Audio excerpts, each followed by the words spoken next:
You've probably guessed that you can find all your information and entertainment on your ENYAQ IV's infotainment display, but there's so much more. And to keep it simple, it works like many other touchscreen devices, like your phone. When you first start, you'll need to select either private or online mode, which will take you to the main screen. To rearrange the display, simply press, hold and drag any icon to where you want it. You can also customize the home menu by tapping home, then the plus symbol in an available spot.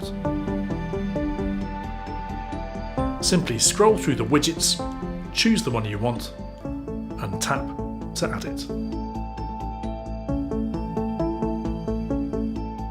To see your favourites, drag down the top of the main screen.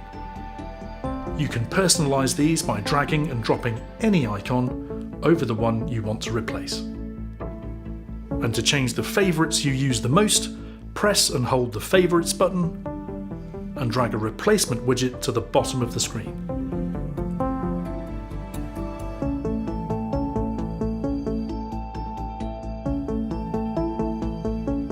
Your top 3 will appear in the bottom bar on the main display. Now that's infotainment and another SKODA skill to take away with you.